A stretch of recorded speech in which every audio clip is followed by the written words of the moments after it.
Rona's eyes slid over several people before landing on another interesting talent. Emie Mercer was a beta tester and sister to one of the beta group testers, the military members attached to her organization through an agreement with the local government.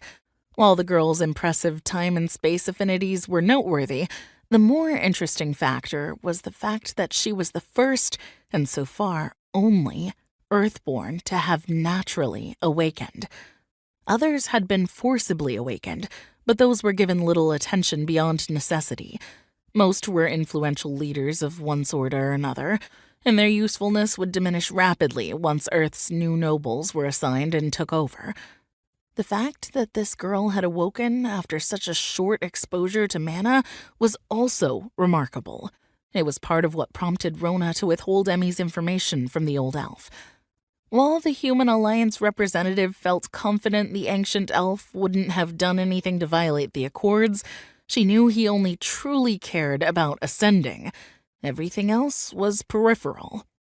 Sir Arit-Non cared nothing about the consequences of his actions so long as they didn't contaminate his studies or any potential enlightenment he might obtain. That meant everyone who drew his attention disappeared after he obtained whatever data he was after. He wasn't killing them, of that she was certain. Doing such would directly violate the Accords, and that was something even an old monster like him wouldn't risk. Instead, he reportedly incorporated them into another study of some sort, somewhere other than Earth. Little information was shared on the topic, since his actions were not wholly recognized by the Council. Anytime she'd asked, she was told what amounted to, "It's none of your business." The lack of disclosure was hard for her to tolerate, but she managed. While she didn't want any of the Earthborn to be mistreated, she couldn't prevent most of them from being taken. At least with Emie, Rona was able to significantly reduce the likelihood that the girl would draw the old researcher's attention.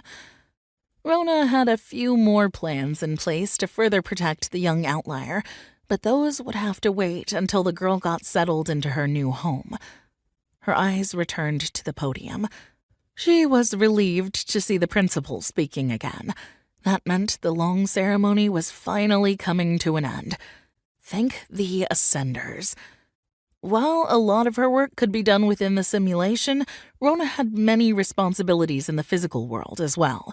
With the construction of nearby housing units for the various junction-based university students nearing completion, Rona was often being called upon to deal with the issues that continually cropped up. Mundane construction was the worst. If not for the abysmal mana regeneration caused by this mana-starved planet, she'd have set up wards to block curious eyes and had her mages do everything the right way, with magic. Unfortunately, that was all but impossible for now. That would change soon enough.